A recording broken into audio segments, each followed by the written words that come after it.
Mark Elfstrand here. Good afternoon. Thank you for joining us today on Let's Talk. And if you are just tuning in, well, I hope you will take the advice you just heard in that commercial break and help us fill up that last classroom for our kids in Haiti. Again, that toll-free number is 866-822-4883. But you can also go on our website, 1160hope.com. My first guest this afternoon is Kurt Jaros. Kurt is the executive director of Defenders Media, which provides media solutions for apologetic ministries. And we're going to be talking about an upcoming conference here in the Chicagoland area, September 28th and 29th at the Christian Church of Clarendon Hills, and it's called the Defenders Conference. Kurt, good afternoon. Thank you for joining us. Thank you, Mark. Thanks for having me.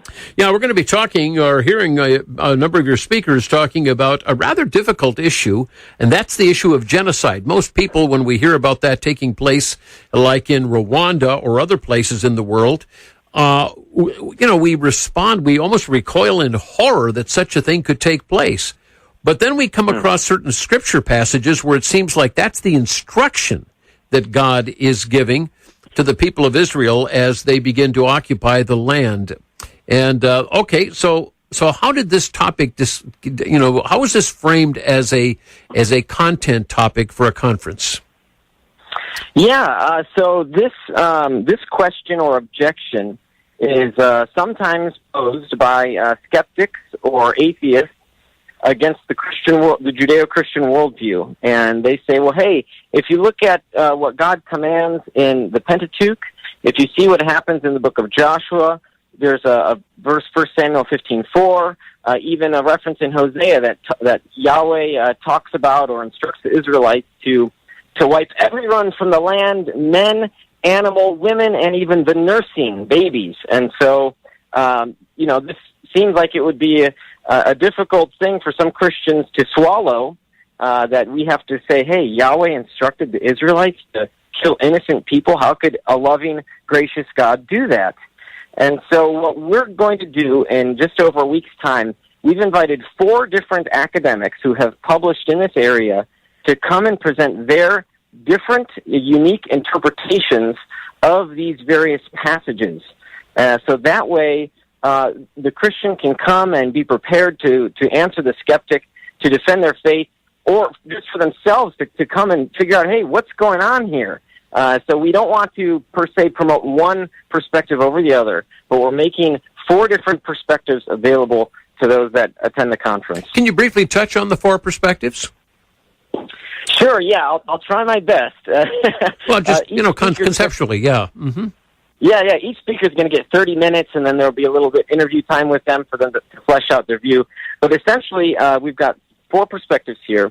The first perspective might become to many Christians, and it's that God commands these instructions for good reason, that we're not in a place, per se, to judge why God would do that. And hey, look at the sin that the Canaanites committed. Look at their societies, the sacrifice of infants. You're talking about sexual immorality, bestiality. Wild. Yeah. Mm-hmm. Yeah, that's right. Yeah. And so that's one perspective. Another perspective says, hey, this is ancient just war, but the Canaanites weren't judged for their sin. They were just pushed out of the land. Okay. And now a third perspective says, well, yes, it was just war, but this is ancient Near Eastern war rhetoric. And it was still just war because the Canaanites were so wicked. But so that's a different nuance from the second position. Then there's the fourth position is going to say something like, hey, these are ancient people, and they are describing their experience with God. That doesn't necessarily mean it's prescriptive or per se that it's even accurate. But what it is that it's a description of what they believed Yahweh wanted them to do, and it's a part of God's progressive revelation throughout history. So we've got these 4 different perspectives, and I tried to summarize them there as best I could, sort of in a nutshell. But I definitely want to invite folks to come to this event and to hear these speakers and interact and ask questions of these speakers themselves. Yeah, talk about who's on the lineup for speaking, though. Sure, yes. All right, and I will list them in the order that I just mentioned these perspectives. Okay. Dr. Clay Jones at Biola University. The second position would be Dr. John Walton of Wheaton College. He's local here. The third perspective, Dr. Paul Copan at Palm Beach Atlantic University. And finally, Dr. Kenton Sparks of Eastern University out in Philadelphia. Okay, so when you get 4 presentations like this, isn't there a risk that, you come out of that and you go, yeah, those were all excellent presentations. One side could say, now I'm really confused. or you could come out of there and go, yeah, the guy that had the best presentation was this person, but it might not necessarily point to truth. So how do you navigate that? Yeah, that's a great question. I think part of my personal interest in putting events on like this are to help Christians engage their mind, right? One of the greatest commandments includes loving God with our mind. And so here, if this does bring about a response in someone's mind to seek out the truth, I definitely want to encourage them to get each of the books, and some have written multiple books on this topic, and to really seek out the truth, to see, hey, what was the ancient culture really like? What was the Israelites' experience with God like? And so for that person, I want them to really pursue truth and see where it leads them. But yeah, you're right. You do sort of run that risk. What if the best presenter isn't the one that per se has the truth? Right. Well, that's why I've notified each speaker of sort of the format and what we're looking for. And so hopefully, hopefully the person that has the truth, whoever that might be, will be prepared to come give a great presentation. Well, and depending on whether you're a Calvinist or not, we can just presume that God is going to provide the right messenger for this to point to truth, Lord willing. So we'll see how all that fleshes out as well. Well, when we were talking about why God did this, and you brought up the nature of, again, the Canaanites and the lifestyle that they were, that was considered criminal. Again, incest and infant sacrifice and ritual prostitution, et cetera, et cetera, et cetera. The one word we left out of there was the significant amount of idolatry. And that's what also seems to emerge as one of the things that God was like, I'm not having any of this. And of course, ironically, later, the reason he didn't want, the Israelites to intermarry was he didn't want that kind of lifestyle and that kind of worship of idols to come into their culture, and eventually it would. But so you have a very jealous God, and I wonder how that's going to filter into these presentations. Yes, no, that's a great point. And one of our breakout speakers, so there will be breakout sessions. Some of the breakouts will be related to the theme. Others will touch in a more, not in an indirect way. But one of the breakout speakers, Ted Wright of Epic Archaeology, he's going to be providing sort of the archaeological background and chronology of the Canaanites. So you mentioned you're talking about the idolatry. Yeah. Ted's going to be talking exactly about that, because we have the idols in the archaeological record. So that's going to be a great session for folks to come and learn more about what that was like. And even as you read the story of the Old Testament, you see, too, how the Israelites themselves, syncretized with the Canaanite religion, and they worshiped the various idols.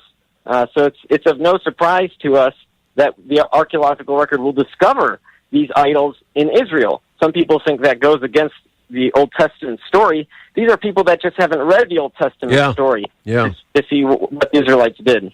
The other thing that we really don't know, Kurt, is how the people of Israel, the men of Israel who had to go in and do this, we don't know the emotion. We don't know tears. We don't know, the terrible thing that they had to go in and do, but they were going to obey God at what he said, but not that they were warriors who delighted in doing this, but they might have been in great pain. So these are pieces that the scripture doesn't really explain to us, right? Perhaps. I don't exactly want to give away my own position, but, okay. When we talk about, say, ancient war rhetoric, or even how about contemporary war rhetoric? Yeah. There are certain things that are said that aren't meant literally. So when we talk about sports, we could say, I'm a Cubs fan, even though I like when the Cubs win. You might say, the Cubs got slaughtered yesterday. Right. Mm-hmm. And when I say the Cubs got slaughtered, I don't mean literally that 9 men were dead on the baseball field. I hope not. So one position is going to argue that, this is perhaps, and as the person will argue from Scripture and from historical context, that this is just rhetoric. and that it's not meant to be taken literally. So that's just one perspective on that. Well, it should be an interesting workshop. And by the way, just so you know that, no, we hope that there's not 9 Cub players dead on the field, although it's been rumored that the Cardinals at times would have liked to have done that, but that's another matter for another show.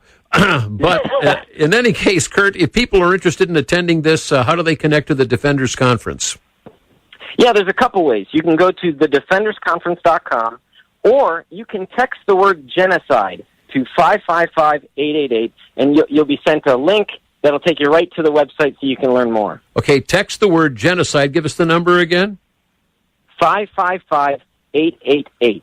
Okay, very good. And again, the dates on this are September 28th and 29th, so it starts a week from tomorrow at the Christian Church of Clarendon Hills.